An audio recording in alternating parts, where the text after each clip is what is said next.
through Fox News and let the independents who are tuning into you, let them know what it is that she stands for, the principles behind her positions.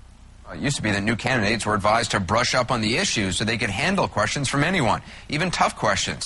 The idea behind that was that it prepared you also for actually governing. But now the advice to candidates is only to talk to sympathetic reporters. We need to start now by electing strong leaders who aren't afraid to shake it up. We need strong, principled leaders, public servants who respect our Constitution. We need clarity. We deserve answers, so we don't ask the same questions tomorrow. Good night, Lauren. Check this out. Morning Joe host Joe Scarborough says GOP leaders have a huge problem because their most talked about figure is Sarah Palin, who he calls, quote, a reality star who cannot be elected president, and goes on to say Republicans have to man up and start speaking out against her. Why can't they woman up? Yeah, that's what I say, too. Well, I think Joe's being a little Joe might be being a little transparent here in terms of how much he may want that bid, too. You know, I mean, he's been mentioned as a possible running mate with Bloomberg. I think he's trying to stir the pot a bit, too, and get some attention, and I don't necessarily think that her qualifications are as slim as some want to make them out Elizabeth, to be. She's been turning on the Bushes now and Ronald Reagan. It's like they're not the real Americans either. 2 people in Alaska are the real Americans, according to this woman. I mean, she calls them blue blood. She's calling George Bush Sr. a blue blood because of what Mrs. Bush said about her, that she's pretty, but she should stay in Alaska. Now she's turning on the Bushes. She does. She's very anti-establishment, and I think in the past, if you look at Republican history in terms of nomination, they'll tend to nominate somebody who's been either in a previous race that just missed or somebody that's a sitting VP, right? So I think if looking at Sarah Palin, she may actually fit that mold, but I don't think she's going to get I actually don't think she'll get the nomination if she goes forward. I don't agree with that. I think that this woman, you just don't know what she's going to pull off because she has an appeal to a certain percentage of the American people, and she could win a primary. I don't say it would be harder to win an election because then the independents have to come into it. But in the primary, with all of her Palinites out there, it's possible. Is that what you call her?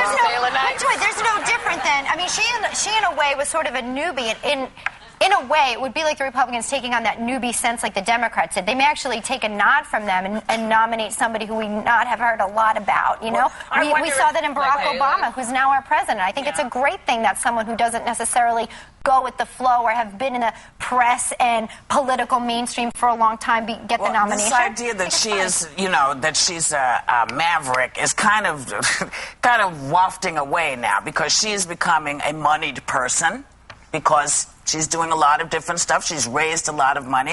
And now she is part of that establishment, which she talks so oddly about. And maybe she's lashing out at Barbara Bush, but I wonder how when people come and say they're anti-establishment and then you get in there and you get documents that you weren't privy to and then you become part of that. You know, you start out one way. That's what she's becoming, though. She's becoming a rich woman. I don't think she's the person to watch. I think she's going to be the person to fuel whoever is getting the nomination, but I think we're looking at probably a Mitt Romney, maybe a Bobby Jindal. Well, we'll see what happens. I just wonder if he would have gone after her or if he's telling other Republicans to go after her now because Joe Scarborough. Oh. Because John McCain also, she's brilliant. Oh, please. Yeah, where was he before?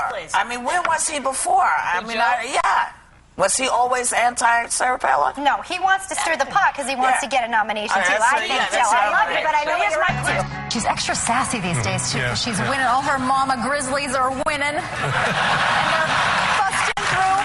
they're busting through that glass ceiling. And the mama Grizzlies are going to Washington, and they're going to flip your picnic table, Dave. You know what I noticed on Fox News last night, though, is on Fox News, they address her as Governor Palin, which is like calling me Dairy Queen employee. I was once, but I quit. That's right. There is that point there that somehow Sarah Palin forgets. Oh, well. Perhaps we are not properly educating our youth in the exceptional nature of America. It's worrisome because this belief in American exceptionalism is something that every new generation has got to make its own if we expect our republic and our liberties to be secure and to live on. For America to survive, we have got to pass this on to that next generation, to the young kids who are here, to the students. You know, this real America, does it exist, John? Well, in terms of real American and exceptionalism, look, the most basic thing that people can do in support of a democracy is vote. and we take our votes very seriously. The people of Alaska voted for Sarah Palin, and Sarah Palin quit. Exceptional people don't quit. And I seriously tell my kids this probably 2 or 3 times a week. It's better to lose than to quit. So she can sit there and she can talk about being exceptional. She can talk about better of America. If she were a better person, she would have stood and fought. She chose to check out and to do it to make money. I've got no problem with making money, but that's what she is. She's a reality I star. have a different observation, though. He hears what's going on. That speech, the first 20 minutes, was every vapid cliche strung together. It was complete, almost nonsense. Suppose Senator John Doe puts forth a constitutional amendment that would outlaw abortion, even in cases of rape or incest, and he asked you to attend the announcement and support him in that. Would you do it?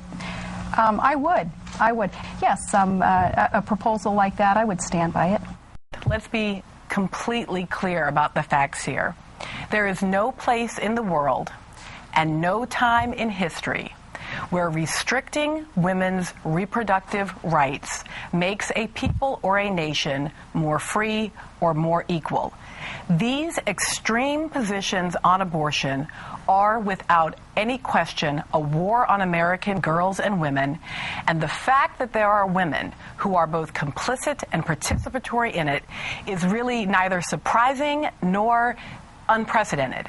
It has always been true, and it is incredibly important that we recognize that despite the fact that we can be very proud of these women and as politicians, that the question is, how do women as citizens fare on the other side of them either being elected or not elected?